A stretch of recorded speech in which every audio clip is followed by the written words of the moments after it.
السلام عليكم ورحمة الله وبركاته. أنا كريم علي وأنت بتتفرج على برنامج فكر تاني. بس أنا لو قلتلكوا أكثر من 1000 رسالة يومية عن موضوع جرثومة المعدة مش هتصدقوني. الموضوع بقى مستفز ليا أنا كشخص، أنا ككريم اتضايقت من هذا المخلوق العجيب، فدخلت الحلقة دي. ما كانتش في الحسبان، ما كانتش في دماغي، ما كانتش في جدول حلقاتي، بس لازم إن شاء الله أخلص على هذه الجرثومة النهاردة بإذن الله. أنا هخلص على المشكلة دي عند ملايين الناس.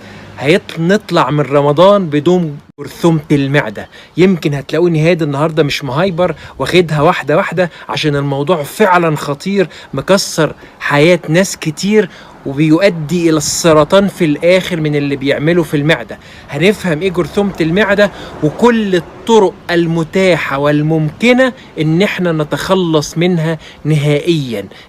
أنا كريم علي ونتقابل بعد الفاصل. يلا بينا يلا بينا.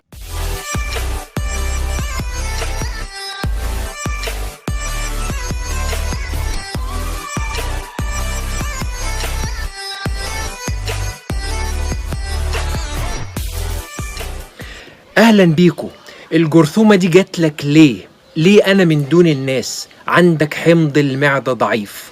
لو عندك حمض المعدة قوي الأول الجرثومة غيرها وابن عمها وابن خالتها وجميع الجراثيم وكل البكتيريا أول ما تنزل المعدة بتتحرق من الحمض. حمض درجته 1 يعني حارق. فبدام حضرتك بتاخد مضادات حموضة، بدام حضرتك بتاخد ماء قلوي، بدام حضرتك بتاخد صوديوم او بيكربونات صوديوم، بدام حضرتك بتاخد اي ادوية لتقليل حموضة المعدة، حمض معدك باظ، فالجرثومة دي جت وعششت فيك. حاجة تانية بتقلل حمض المعدة ومحدش بياخد باله منها، الحاجات اللي احنا بناخدها مكملات. يعني الكالسيوم بناخده مكملات. لو طلع كالسيوم، في كالسيوم ستريت وكالسيوم كربونات وكالسيوم في حاجات، انواع الكالسيوم كتير، انما الكالسيوم كربونات بيبوظ لك حمض المعده فتقل. بناخد مغنيسيوم، المغنيسيوم اشكال وانواع، انما المغنيسيوم اوكسيد بيبوظ حمض المعده. فخلي بالك لما تاخد كالسيوم ما تاخدش كالسيوم كربونات. اقرا كده على العلبه ايه نوع الكالسيوم ده نوعه كربونات، لا ده بيبوظ حمض المعده. ايه نوع المغنيسيوم ده؟ مغنيسيوم اوكسيد، ده لا ده بيبوظ حمض المعده. ناخد نوع تاني افضل. الجرثومه دي دخلت ما لقتش حمض معده، جت من اكل، جت من زوجتك، جت من بتيجي من الكونتاكت عن طريق البق، فجت ما لقتش حمض معده. قامت عملت ايه؟ قامت دخلت في الغشاء المخاطي بتاعك. ادي المعده وفيها غشاء مخاطي، دخلت خرمت، عملت خرم كده ودخلت عاشت في تحت المخاط. تسكت وتستهدى بالله؟ لا، تطلع حاجه اسمها امونيا. هي عندها انزيم بيحول اليوريا اللي في المعده اسمه يوريز، مش مهم.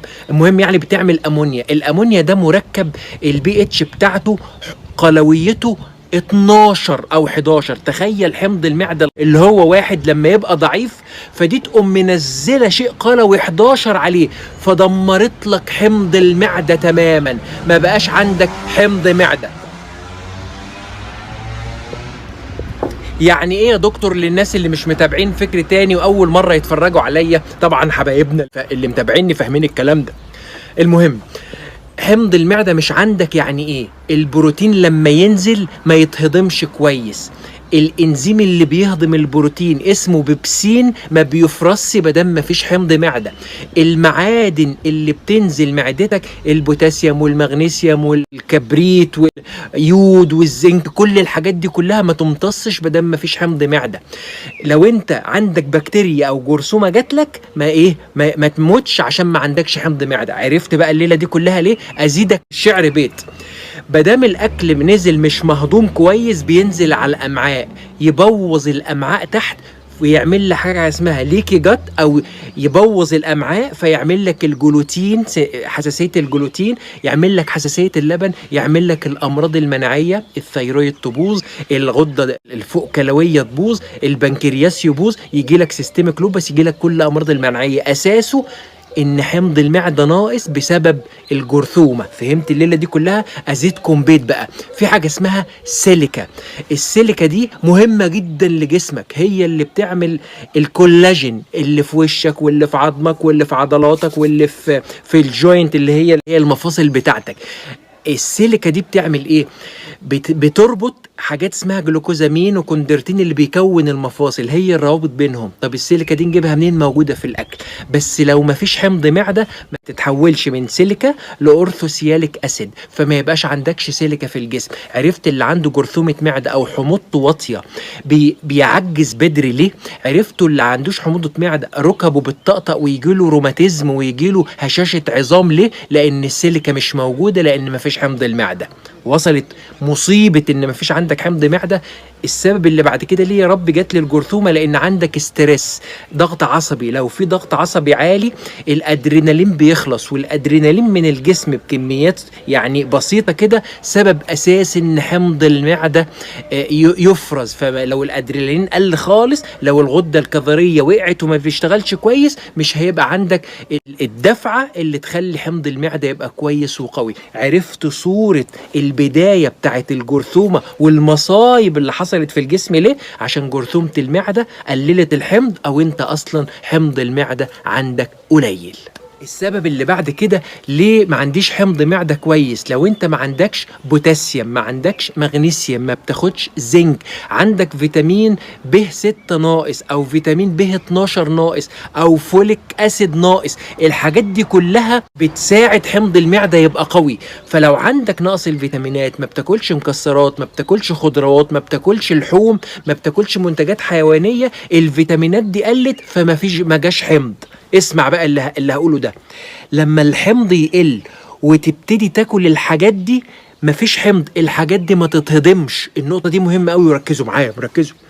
يعني انا مثلا الزنك مثلا، انا ما اكلتش زنك فقام حمض المعده قل. طب انا حبيت اكل يا دكتور زنك دلوقتي، الزنك عشان يتهضم لازم له حمض معده، فانت حتى لو خدت الزنك دلوقتي لازم حمض المعده يرجع قوي تاني عشان يتهضم. يعني هم بيتهضموا بالحمض ويقوموا عاملين الحمض، يتهضموا بالحمض ويعملوا الحمض. شفت الدايره؟ مفيش حمض او الحاجات دي نقصت، مفيش حمض، حتى لو خدت الحاجات دي مش هتشتغل. لازم حمض المعده يشتغل عشان كل المشاكل دي تتحل. دي نقطه مهمه جدا. انت كده فهمت اللي بيحصل. النقطه الاخيره اللي هتكلم عليها قبل العلاج، الميكروب اللعين ده الجرثومه، هو يا ريته عنده غشاء واحد، ده عنده غشائين، غشاء واحد وغشاء اتنين. كل المضادات الحيويه بتخترق الغشاء الاولاني وتقوم رده من التاني، تطلع من الجرثومه، تطلع المعده تاني او تطلع الدم تاني او تطلع واتيفر هي فين. فهو عنده غشائين، عشان كده المضادات الحيويه ما بتشتغلش. العيانين اللي بيجوا لي كلهم جربنا المضادات الحيويه 100 مره وما اشتغلتش. ليه؟ لان ما بتعديش الاتنين، بتعدي غشاء واحد من الغشائين اللي عند الجرثومه دي. ندخل بقى في العلاج بكل قوه. قبل ما ادخل على العلاج، احنا داخلين حرب. كريم علي يا ولاد هيحارب الجرثومه.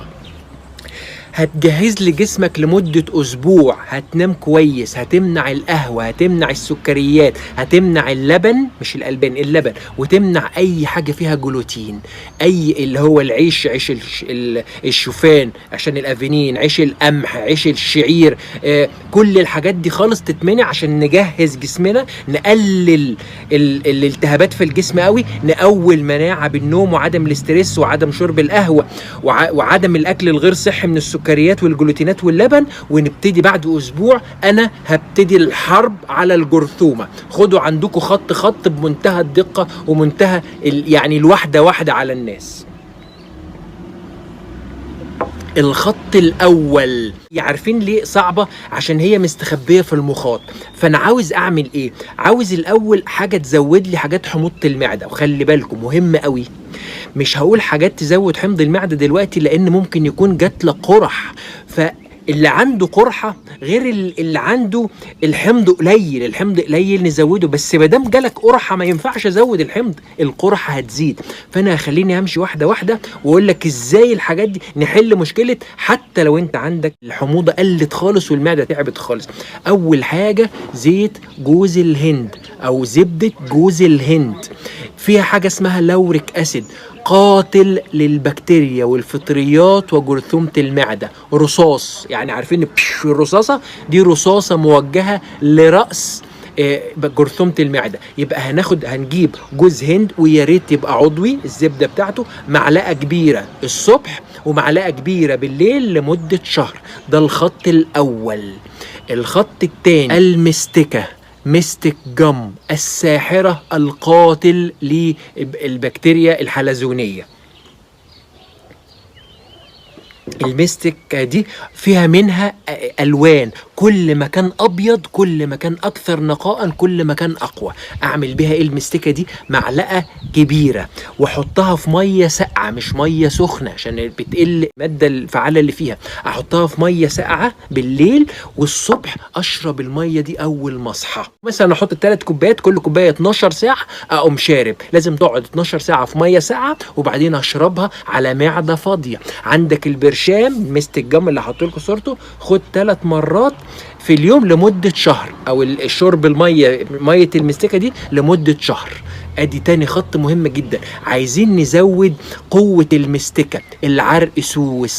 العرقسوس بيضاعف قوة المستكة. ليه؟ لان بيفتح لها اماكن في قلب البكتيريا، يعني يقوم فاتح البكتيريا، تقوم الميستيك جم مش هي تفتح، هي تدخل تقتل على طول. العرقسوس الجذور بتاعته، هحط لكم صوره العرقسوس، يا تغليه وتشربه زي الشاي 2 و3 او تقرقشه، يعني تحطه في بقك كده طول اليوم عمال تاكل. بتعمل ايه يا حبيبي؟ بموت البكتيريا. بتاكل خشب يا ابني؟ لا ده انا بموت البكتيريا. تمام. يبقى العرقسوس مع الميستيك جم، خلي طول الوقت عندك عرقسوس في معدتك. بس عندك ضغط، ملكش دعوة بالعرقسوس. عندك سكر، ملكش دعوة بالعرقسوس. عندك مشاكل في البوتاسيوم وأمراض كلية، ملكش دعوة بالعرقسوس. اللهم هل بلغت؟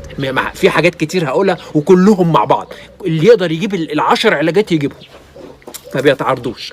يبقى أول حاجة الكوكونات أويل، تاني حاجة المستكة، تالت حاجة المساعد الجميل بتاعها العرقسوس أو الليكو رايس. الخط اللي بعد كده ومن أهم الخطوط ولازم تتصرفوا تجيبوه، حاجة اسمها سلفورافين، مادة قاتلة للجرثومة. بتطلع منين يا دكتور؟ بتطلع من البروكلي. طب البروكلي الكمية بتاعته صغيرة، أقول لكم حاجة، فيها 20 ضعف السلفورافين عن البروكلي الجميل ده. براعم البروكلي أهو أهو. ده أكل غدا وعشاء. أنا بقيت حاسس زي الدحيح، بطلع أكل في الحلقة. براعم البروكلي دي دوروا، بتقولوا مش موجودة. أنا فتحت اليوتيوب لقيت 50 واحد كيف تصنع براعم البروكلي، كيف تصنع براعم القمح.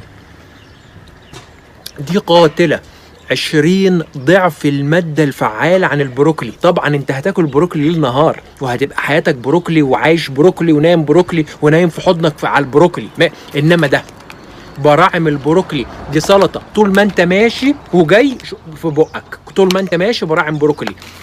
بتخلص في خلال أسبوعين، بتخلص الجرثومة اللي في المعدة وبتخلص على البكتيريا الضارة اللي في الجهاز الهضمي كله. هذه ولا بلاش كلها بعدين. وصلت براعم البروكلي لا غنى عنها في العلاج. يا تشتروها جاهزه لو انتوا في اوروبا، او في بلادنا العربيه اصنعوها، هاتوا البذور وحطوها في شويه ميه، في خلال اسبوع هتطلع البراعم. بعد كده عصير الكرنب. عارفين الكرنب؟ تجيب تحطه، مش يعني تغليه حبه خفيفه عشان يبقى طري، وبعدين تاخده تقطعه حتت صغيره وتضربه في الخلاط. وطول ما انت ماشي، او بلاش انت ماشي، كل يوم الصبح كوبايه كبيره تشرب عصير الكرنب. ايه الكرنب ده بيعمل ايه؟ بيعالج لك التهابات المعده، بيعالج لك الطبقه اللي باظت، طبقه المخاط اللي بوظها البيبل بالقلويه اللي هو عملها، بتتصلح تاني بعصير الكرنب. بالكرنب اوعى تصفيه يعني بالورق، يعني بالورق اللي فيه في الخلاط، وتضرب عصير كرنب يعني صبح وليل 2 3 مرة 3 4. النهارده انا بتكلم على ايه؟ على مواد من الطبيعه، فما فيهاش سميه. مش مثلا البرشام او مضاد حيوي يقول لك ليه سميه، ده بروكلي وجوز هند ومستكه، اضرب يابا طول ما انت قاعد على قد ما تقدر، ما فيهاش مشاكل. يبقى الخط اللي بعد كده عصير الكرنب لازم على معده فاضيه، وما بيموتش البكتيريا بس بيصلح اللي البكتيريا عملته، مع الحاجات التانية حاجات بتقتل وحاجات بتصلح جدار المعده. الحاجه اللي بعد كده عاوزين انتي اوكسيدنت، عايزين نقوي مناعه المعده ومناعه الجسم. الشاي الاخضر مرتين 3 في اليوم، ويا سلام لو انت تقدر تجيب مورينجا، هي طعمها شبه الملوخيه معلش بس استحمله، فظيعه. ازاي يا دكتور؟ يوم شاي اخضر ويوم مورينجا، يوم شاي اخضر ويوم مورينجا. ما عندكش مورينجا، شاي اخضر كل يوم على الاقل مره من غير سكر، شاي تحط ستيفيا ممكن لو انت عاوز. تمام. اللي بعد كده الزنجبيل، الجنجر الساحر، وموجود في كل حته ورخيص. بيعمل ايه الساحر العظيم ده بقى؟ اول حاجه بيروح يموت البكتيريا كده، يروح يدخل يموت البكتيريا بس كده؟ لا، ده بيزود طبقة المخاط يتخنها. عصير الكرنب يصلح اللي باظ، والجنزبيل يزود مخاط المعدة يخليه أتخن وأكثر قوة وأكثر يعني حماية للمعدة من الحمض اللي هيبتدي يفرز بزيادة بعد كده لما المعدة ترجع تتصلح تاني. ده بيموت البكتيريا الضارة كلها بس كده؟ لا، ده بيساعد على نمو البكتيريا النافعة في نفس الوقت. شو عمركم شفت الجنزبيل او الجينجر بيعمل ايه؟ يموت الوحش ويغذي البكتيريا النافعة. سحر. قاعد الجنبير، تشرب شاي جنبير وانت ماشي وانت رايح تديها جنبير، بس بلاش على معده فاضيه عشان هو تقيل شويه. بعد الاكل يعني مره شاي، مره مورينجا، مره الشاي الجنبير، سوري الجنبير ده بالروماني اللي هو الجنزبيل بالعربي. تمام. نروح للخط اللي بعد زيت الاوريجانو. الاوريجانو ده احنا بنعمله، بتحطه على الاكل وحطه على المكرونات في المطاعم الايطالي. الاوريجانو انت تجيب زيت الاوريجانو عشان في مادة اسمها كارفا كرول. بتعمل ايه بقى المادة دي؟ بتوقف تكاثر البكتيريا اللي هي الجرثومة. يعني والله العظيم ما انت جايبة عيال تاني، خلاص هقطع نسل اللي جابوكي حضرتك. ايه هو ده زيت الاوريجانو؟ تحط 3 4 5 نقط على كوبايه ميه دافيه وتدي زيت اوريجانو بعد الاكل او قبل النوم، هيهديك وهيموت البكتيريا دي. يعني مش بيموتها، هيمنع تكاثرها. خلاص يبقى مفيش جديد، حاجات بتقتل وحاجات بتضعف وحاجات بتمنع تكاثرها عشان نقطعها خالص. بعد كده فيتامين سي 2 جرام فيتامين. ما حدش يقول لك الجرعه دي كبيره، يعني ماذا اقول؟ 2 جرام يا ريس من فيتامين سي. فيتامين سي بيعمل ايه؟ فيتامين سي بيزود مناعه الجسم، ويا ريتها بيزود مناعه الجسم بس، ده بيزود المناعه جوه المخاط. انتوا عارفين مشكله المضادات الحيويه غير ان البكتيريا فيها خطين ما تقدرش تعديهم، مستخبيه في المخاط فالدم ما بيوصلش لجوه. اللي بيعلى في المخاط بقى ويزود المناعه جوه المخاط فيتامين سي، بس بشرط فيتامين سي دوز عاليه. فالاكل مش هيجيبه معاك، مش هتاكل لي 30 40 50 برتقانه كل يوم عشان تجيب لي 2 جرام فيتامين سي. فتاخد فيتامين سي محترم من اصل يعني مكتوب عليه ان هو من نباتات او من الجذور مش مصنع، تاخد 2 جرام كل يوم لمده شهر، هيزود المناعه جوه المخاط، ودي احد العوامل اللي هتسرع في موت البكتيريا الضاره. حاجة برضو هنستخدمها في المدافع الرشاشة اللي احنا بنضربها دي، اللي هو الكركم. الكركم هتحطه على كل اكلك، لان الكركم انتي بكتيريا المهمة قوي، بيموت البكتيريا وبيموت الفيروسات. الكركم لازم يتحط عليه شوية فلفل اسود، حطه على اي اكل، حطه على لبن جوز الهند دافي واشربه، اسمه جولدن ميلك، حلو جدا. مرتين 3. الكركم بيساعد الجنزبيل وبيساعد المناعة وبيضعف البكتيريا اللي هي جوه المعدة. ده الكركم. النقطة الأخيرة اللي عايز أتكلم فيها اوبشن، هو مش ضروري لكل الناس، بس اللي يقدر يجيبه حاجة اسمه مانوكا هاني. عسل المانوكا عسل مركز جدا، غالبا بيجي من نيوزيلندا، فيه كمية مضادات حيوية غير طبيعية. بس عندك سكر تنسى المانوكا، لأن السكر بتاعه عالي جدا، وهو على فكرة غالي جدا. فلو تقدر تجيب المانوكا وانت ما عندكش سكر، لو معلقة الصبح، في ناس كتيرة قوي خافت على المانوكا هاني بس خد كل يوم معلقه الصبح، مانوكا معلقه كبيره مانوكا هاني، بعد 15 يوم جات له بقت نيجاتيف النتيجه. فهو قوي قوي ومؤثر قوي، بس ما ينفعش مع مرضى السكر ونادر وغالي، فعشان كده انا حاطه اخر واحد. دي الحاجات اللي هنستخدمها كلها، او اللي تقدر تستخدمه، او اللي تقدر تعمل يعني كل اللاينز دي او الخطوط دي اللي تقدر تستخدمها، استخدمها مع بعض لمدة شهر. بعد شهر وحللت التحليل ان شاء الله هيطلع نيجاتيف ومش هيجيلك تاني. بعد شهرين تبتدي تصلح حمض المعدة تماما. ازاي؟ تبتدي تاخد خل تفاح معلقة صغيرة كوباية مية كبيرة، تبتدي تاخد زنك 50 مللي جرام كل يوم، تبتدي تبعد عن اي حاجة تخلي مضادات حموضة او صوديوم بكربونات صوديوم، او اي مشروبات فيها القلوية عالية، او اي حاجة تأثر على حموضة المعدة. حموضة المعدة روحك. شكرا لكم ان انتوا كملتوا معايا الحلقه. انا حاولت اخليها مركزه وهادفه ويعني بولت على طول عشان نحاول نتخلص من هذه الجرثومه اللعينه. استغل شهر رمضان، لو انا حاجه بتاخدها 3 مرات وما ينفعش في رمضان، خدها بعد الفطار او قبل الفطار، وخدها مثلا على الساعه 10 وعند السحور، يعني قسم ال3 على فتره رمضان. شكرا لكم مره تانية، وما توفيقي الا بالله، عليه توكلت واليه انيب. ارجوكم شيروا الحلقه على على اوسع نطاق حتى نتخلص من هذه الجرثومة. شكرا لكم، استودعكم الله الذي لا تضيع ودائعه، وجمعتكم مباركة، وما تنسوش سورة الكهف. سلام عليكم، باي.